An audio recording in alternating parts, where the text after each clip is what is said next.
जय श्री राम। आप सभी को नमस्कार। मैं हूं आपका मित्र मनीष वैष्णव और आज हम एक फिर नए टॉपिक के साथ में आपके साथ में उपस्थित हूं। आज का मैं जो विषय लेके आया हूं वो है कि क्या हमारे बच्चे जो हैं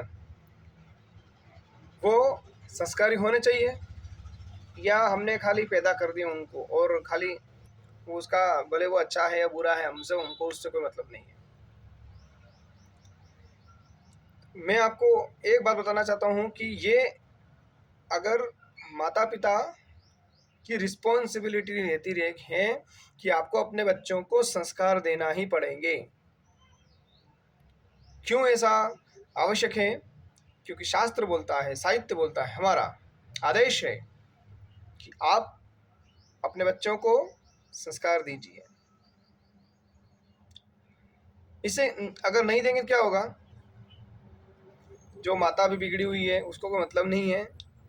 मैं बिल्कुल खुला बोल रहा हूँ, मैं कोई कहानी कभी नहीं सुनाता हूँ, मैं बिल्कुल स्पष्ट बात बोल रहा हूँ। मतलब मैं प्रैक्टिकल ही चीज़ बताऊंगा आपको, कोई कहानी वगैरह बना के या मनगढ़ंत या कुछ फिलोसॉफी वाली बातें मैं नहीं करता। जो स्पष्ट है, सत्य है, वही बता रहा हूँ। जो माता बिगड़ी हुई है, जिसको अपनी औलाद से कोई मतलब नहीं है, और जो पिता है जिसको भी खाली चल रहा है, उनके घर में कोई आचार विचार नहीं है, वो चीज़ जो कभी घर में अपने दादा के टाइम पे, पिताजी के टाइम पे कभी जो चीज़ घर में नहीं आई, या दादाजी या परदादा जी के घर समय में जो चीज़ मांसाहार वगैरह या शराब वगैरह, गाली गलौज वगैरह शब्दों की भी जो मर्यादा है, वो चीज़ घर में नहीं आई, वो माता पिता करने लग गए। घर में आ रही हैं, बच्चे उससे बिगड़ रहे हैं। ये बच्चे क्या कर रहे हैं इससे माता पिता को कोई मतलब नहीं है। तो आप ये ध्यान रखिएगा कि आपका ये कुल नष्ट होने वाला है। वो बच्चा भी नष्ट होगा, अधोगति में जाएगा, आप भी जाएंगे और आप अधोगति में जाएंगे। माता पिता की रिस्पॉन्सिबिलिटी है कि आप अच्छे ही संतान उत्पत्ति करें, क्योंकि मनुष्य बाकी जो जिनमें संस्कार नहीं होते हैं और जो भगवान के भक्त नहीं हैं और जो अपनी इस जो भारतीय संस्कृति है, सनातन संस्कृति, इसके अनुसार नहीं जीते हैं, तो मनुष्य, उनके लिए कहा गया है कि मनुष्य रूपे मृगाश्च चरन्ति। आपकी औकात भगवान की नज़रों में एक पशु से ज़्यादा नहीं है। आपको कभी मार देगा, आपकी वो कभी भी आपका हनन कर देगा और आपको फिर मनुष्य जीवन नहीं मिलने वाला है। फिर मनुष्य जीवन के बाद की तो बात क्या, पर आपके सामने आपके घर में अहित हुए होंगे। अब आप बोलेंगे हम तो भारत में स्वच्छ आराम से जी रहे हैं, कमा रहे हैं, खा रहे हैं, ठीक है, कर्जा वर्जा है, दे देंगे, कहीं नहीं, हमारा तो चल रहा है जीवन। नहीं जीने चलने वाला।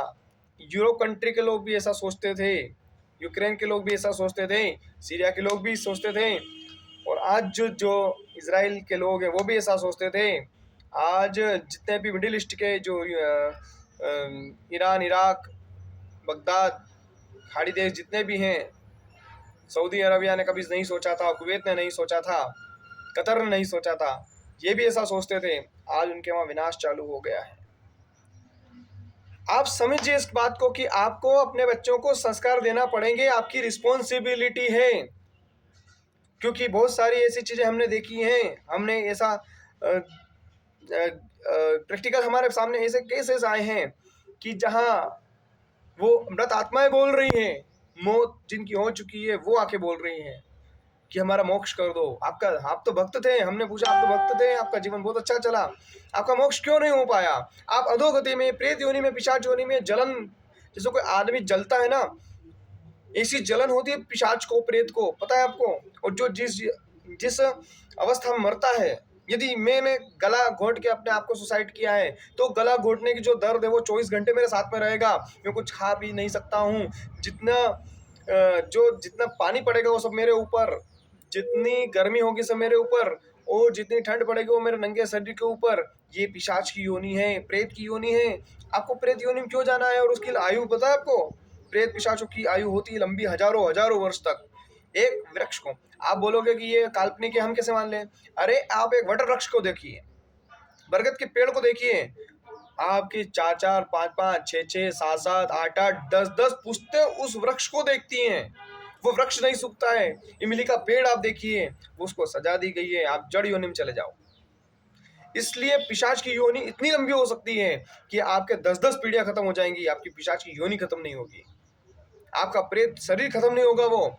और पहले तो कम से कम कर्मकांड कर देते थे, पितृ तर्पण कर दे पिंड कर देते थे, और भागवत जी श्रीमद् भागवत का अनुष्ठान वगैरह करके भी उस चीज को कर लेते थे, गीता का पाठ वगैरह करके उसको खत्म कर देते थे। ब्राह्मण लोग इतने विद्वान होते थे और लोग भी इतने धार्मिक होते थे। आजकल तो धार्मिक भी नहीं रहे, ना क्रिया कराने वाले धार्मिक रहे और ना उस चीज को करने वाले जो लोग आज जो हैं, जो पेड़ प्रसाद बन रहे हैं ना, उनकी संतति ऐसी है, वो कर भी देंगे तो कुछ भी नहीं होगा। क्योंकि उस समय धुंधकारी, जब इंटरनेट का जमाना नहीं था, ऐसा भागवत के महात्मा में ऐसा आता है कि धुंधकारी जब प्रेत बना तो उसके लिए गोकर्ण महाराज ने, गोकर्ण जो उनके छोटे भाई थे, उसको प्रेत योनि से छुड़ाने के लिए 100 बार गया जी में तिर उन्होंने पिंडदान कर दिए, तब भी उसकी प्रेत योनि से मुक्ति नहीं हुई, क्योंकि इतने पाप थे उसके। और उस समय तो चलो वो इतना जमाना इतना नहीं था, आजकल तो कितने पाप हो रहे हैं आप पता है आपको? आप बोल रहे हो मैं खा रहा हूँ पी रहा हूँ, उससे क्या, मेरा जीवन तो चल रहा है, सदा नहीं रहने वाला। एक झटकी आएगी, 1 मिनट में, 1 सेकंड में आपका ये संसार आपकी आंखों के सामने से गायब हो जाएगा। जितने रिश्तेदार है आपको रोक नहीं पाएंगे, क्योंकि मौत जिस हिसाब से घूम रही है चारों तरफ, आप देख सकते हैं कि किस तरीके से मौत सबको अपने शिकंजे में लेती जा रही है। बड़ा बूढ़ा बच्चा किसी को नहीं छोड़ रही है।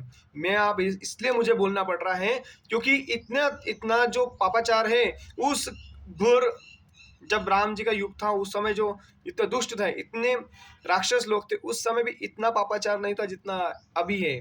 हर गली में आपको पीने वाले मिल जाएंगे, हर गली में आपको खाने वाले मिल जाएंगे। मांसाहार कितना हो रहा है पता है आपको? कितना आप मांस काट काट के मार रहे हो जीवों को। आप खरपतवार छिड़क रहे हैं, हम कीटनाशक छिड़क रहे हैं, कितने जो मारना है कीड़े मकड़े वो तो मरते हैं, उसके अलावा दूसरी स्पीसीज कितनी खत्म हो गई। आपको ये भी पता है आज का जो नवयुवक है वो उनके जो सहानुभूति थी वो खत्म हो गई अंदर से, किसी दूसरे का दर्द वो समझ नहीं पा रहा है। जबकि हमारे वैष्णव धर्म में तो ये कहा गया है, वैष्णव धर्म तो तेने ही कहे पीर पर ही जाने रे, पर दुखे उपकार करे पत्थर अभिमान न आवे रे। क्या मतलब? वो भगवान का वास्तविकता भगत वो है जो ये जानता है कि सामने वाले को जितनी पीड़ा होती है उतनी मुझे भी होती है, जो जितनी मुझे होती है वो सामने वाले को होती है। आप कुत्तों को बिस्किट खिलाते हैं बाहर और अंदर जाकर आप मांस काट कर खा रहे हैं, ये कौन सी बात है? आप ये भी नहीं ध्यान रहे हमारी चॉकलेट जो आ रही है उसमें क्या है, हम धड़ल्ले से बाहर की चीज़ों को खरीदते जा रहे हैं, हम क्या घर में बनने वाली चीज़ों को बिल्कुल इग्नोर करते जा रहे हैं, हम जो हमारे पुरातन संस्कृति थी उसको बिल्कुल भूलते जा रहे हैं। अरे आपका मोक्ष नहीं होगा, आपकी संतति को सुधारना आपकी जिम्मेदारी है। वो कहाँ जा रही है, क्या देख रही है, क्या कर रही है। यदि आपकी संतति बिगड़ गई तो इसमें आपकी रिस्पॉन्सिबिलिटी है। जो मृत आत्मा आके हमको बोली वो ये बोल गई हमारा मोक्ष नहीं हुआ। हमने पूछा आप तो बहुत अच्छे तरीके से रहते थे, आपका तो बहुत अच्छा परिवार चल रहा था, आप बहुत धार्मिक स्वभाव के थे, आपने कोई जीवन में कोई गलत काम नहीं किया, पर हल्के फुल्के हो जाते हैं, बड़ा काम कभी आपके बहुत दयालु थे, फिर आपकी पिशाच योनि क्यों है? उन्होंने बोला हमारे बेटे बेटियों ने जो कर्ज लिया था वो नहीं चुकाया, हमारे बेटे बेटी खाते पीते हैं, क्या मांसाहार करते हैं, शराब पीते हैं, उनके कारण हमारा मोक्ष नहीं हो पाया। हम बोलते हैं इसका क्या, आपसे उसका संबंध क्या? क्योंकि उसमें उनकी, वो मानते हैं कि ये मेरा बेटा है, राग तो रहेगा, मोह तो रहेगा, प्रेम तो रहेगा। वो प्रेम छोड़कर कोई सन्यासी बनकर, मन से सन्यासी बनकर थोड़ी मरता है क्या? हमको थोड़ी पता रहता है हमारे मौत कब आना है। हम तो हमारा बेटा है, हमारा पोता है, हमारा नाती है, बनाना डिमकाना है, जमाना है, ये होता है, हम उसमें मर जाते हैं। जब मरते हैं तो वो बंधन दुख देते हैं। और वहाँ उन्होंने बोला कि परमात्मा हमसे ये बोल रहा है जब तक आपकी संतति आपको उबार नहीं देती तब तक आपका मोक्ष नहीं होगा, कर्जा नहीं चुका देती, ये उल्टे काम करने नहीं छोड़ देते तब तक आपका मोक्ष नहीं होगा, आपको नरक में सड़ना पड़ेगा। ऐसी प्रेत आत्माएं आके बोलती हैं साधु संतों से आज भी। आप बोल रहे हैं ऐसा नहीं होता, होता है भैया, ऐसा हो रहा है, हम देख रहे हैं। बहुत सारी ऐसी चीज़ें हैं, बहुत सारे साधु संतों से हम मिलते हैं और जुड़ते हैं और वो बताते हैं कि ऐसा ऐसा हो रहा है भैया। तो आप अपने बच्चों पे बिल्कुल ध्यान केंद्रित कीजिए, उनको क्या सीखना है, क्या करना है, क्या नहीं करना है, उसको समझाइए। उनको बड़े होते से ये चीज़ उनके जहन में डालनी पड़ेगी। स्कूल के भरोसे नहीं कर सकते, स्कूल पूरा कॉन्वेंट के बेस पे चल रहा है। भाषा से मुझे कोई मतलब नहीं है, आप इंग्लिश में भी सिखाइए, भागवत जी सिखाइए, उसमें आपको कहीं समस्या नहीं है। आप जो लैंग्वेज में, जिस भाषा में आपका बच्चा समझता है उस भाषा में उसको समझाइए, पर समझाइए। आपकी रिस्पॉन्सिबिलिटी है, आपका दायित्व है आपके ऊपर ये भार है भगवान का, नहीं तो आपका परिवार आपके सामने खत्म होगा, आपके बाल बच्चे आप खत्म हो जाए। मैं ये नहीं बोलता कब होंगे, पर आप बहुत दुख में जाएंगे, क्योंकि ये जो युद्ध हो रहे हैं ना, ये ऐसे ही नहीं हो रहे हैं। कि ऊपर वाले की गौ माता के ऊपर जो अत्याचार हो रहा है उसके उसके कारण हो रहा है। जो पापा चारों तरफ चल रहा है, ये लोग भी जिन्होंने अभी उड़ रहे हैं ना, इनके बच्चे बाल बच्चे और उनके माता पिता और सब इनके सामने मर रहे हैं ना, ये काट काट के खाते थे। इन्होंने कभी दया नहीं करी, इसलिए भगवान उनके ऊपर दया नहीं कर रहा है। अगर मर भी गए तो वापिस वो जन्म देता है ना, अब तू बच्चा है, अब तू तेरे माँ बाप तेरे सामने मरेंगे, और बच्चा है तू मर, ये होता है। ये है सृष्टि चक्र। और ईश्वर के भी ऊपर परमेश्वर है, तो परमेश्वर की सत्ता चलती है ना, तो ईश्वर भी कुछ नहीं बोल पाते। समझे आप? एक ओंकार, एक परमात्मा ब्रह्मा विष्णु महेश से भी ऊपर जो है ओंकार है, उसकी जब सत्ता चलती है ना, वो जब ऊपर से आर्डर देता है ना, आप जो चाहो सो कर लो, आपके भोग आपको भोगना ही पड़ते हैं। वो पहले के लोग तो कम से कम वो रहते थे, जो माता पिता के पिंडदान वगैरह भी कर देते थे, आज के वो भी नहीं है। आपकी औलाद आपको नहीं चाहने वाली, आपका उद्धार आपको हाथ से करना पड़ेगा। इसलिए आप सभी से अनुरोध है कि बच्चों को संस्कार दीजिए, और संस्कार ऐसे दीजिए, आप खुद इस चीज को करिए। जो चीज आप नहीं चाहते कि हमारा बच्चा करे, वो आप खुद भी मत कीजिए। आप नहीं चाहते कि मेरा बच्चा पाउच खा के इधर उधर पिचिक पिचिक थूकता फिरे, तो फिर आप भी मत खाइए।